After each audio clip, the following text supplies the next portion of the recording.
Hey guys, Thursday, February 20th, I believe, back in the shop. Well, we've actually been in the garage here all week. Haven't done any videoing because it hasn't been the most fun wrenching we could possibly be doing here in the garage. So, but I figured I'd just do a quick little video today, just to show what we've been kind of working on, what we got going on, and what we're coming up to do this next weekend of going down and racing in Walker for Ice Le Mans race down there. So yeah, a lot of wrenching, not a lot of videoing. So we're gonna kind of just sum it up today in a short little video. So as many of you probably watched, we went out to Maine and tried racing out there with the ice setup for a full-blown lake terrain race. Didn't go very good. Cracked a heat exchanger like 20-25 miles into the first heat. So yeah.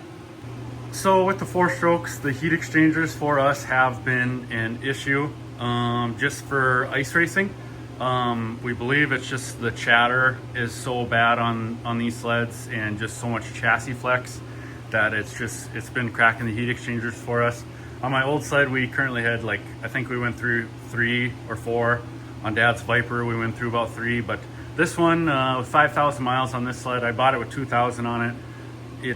This is the first heat exchanger we've had an issue with on this one. So with that being said, it's just the ice racing is what's causing the heat exchanger issues. I don't think I've ever heard of anybody having the issues with just trail riding, because I believe you could probably put 10,000 miles on a trail rider ZR 7000 or Viper and never have an issue. It's just the ice chatter is so hard on them.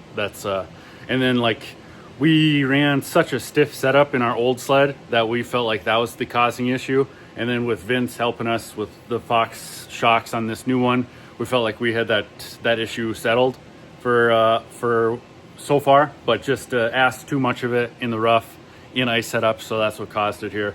But so pretty discouraged. We took it out, threw it out in the snow, but I figured I'd grab it back in here and take a quick video of it.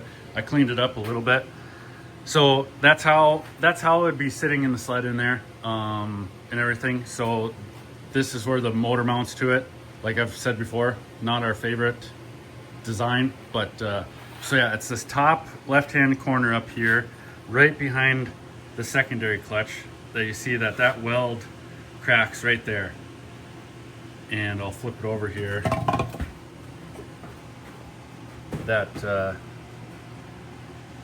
You can see that hairline crack right there.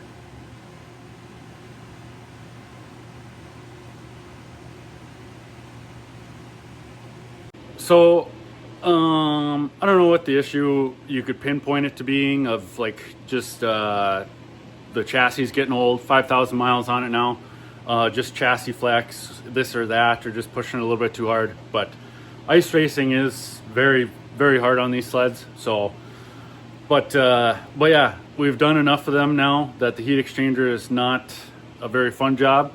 It's pulling the back half of the sled off pretty much and getting to it. It's track and skid frame and all the whole chain case side, top shaft. We actually ratchet strap the motor up to the steering post to be able to take the weight off the motor, to be able to slide that heat exchanger in and out. So that's kind of how we hold it up, so we have the sled sitting upright when we take it in and out.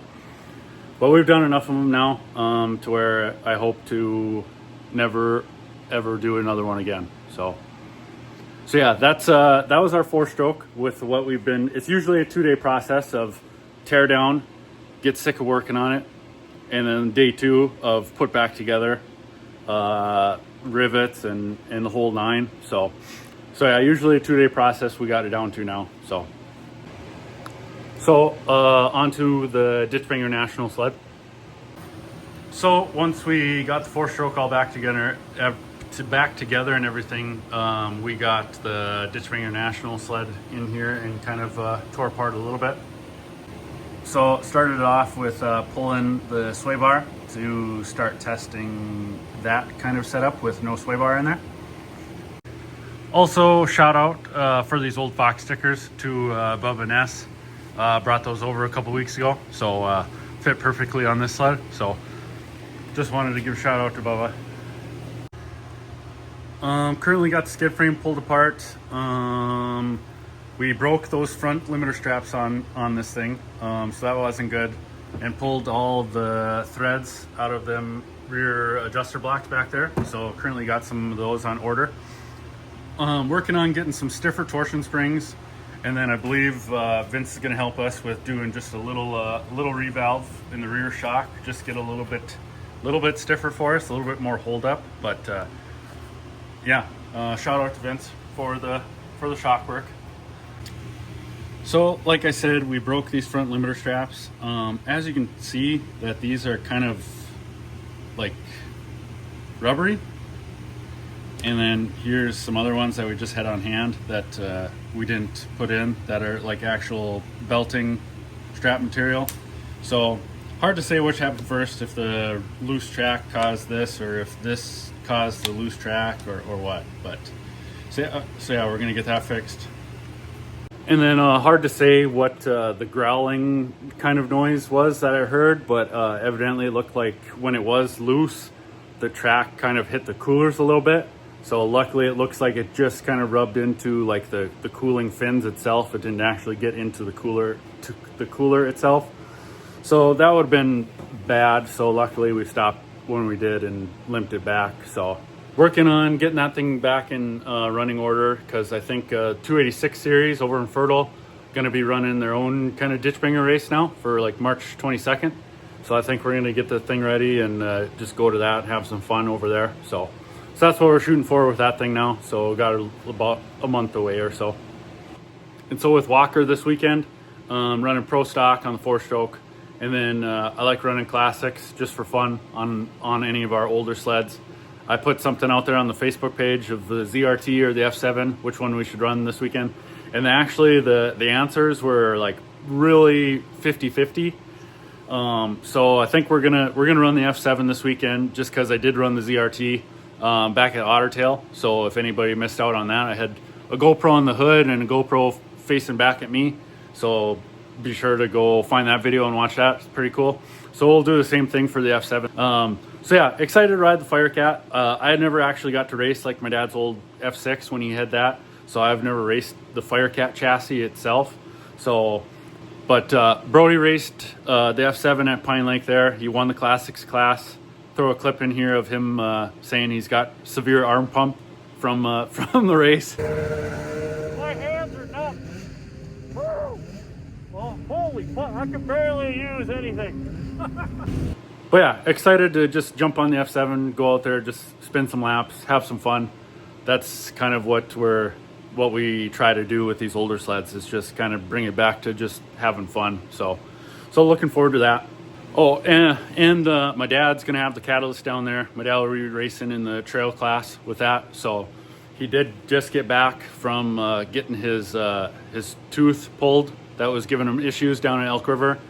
So he's probably going to be laid up here for the next day or two, at least till race day. So, but yeah, we're going to tinker around here in the shop a little bit and then get some stuff loaded and get ready for the weekend. So, but if you want a ditch banger sled, the 61 is still for sale, ready to go. Perfect condition still after the weekend.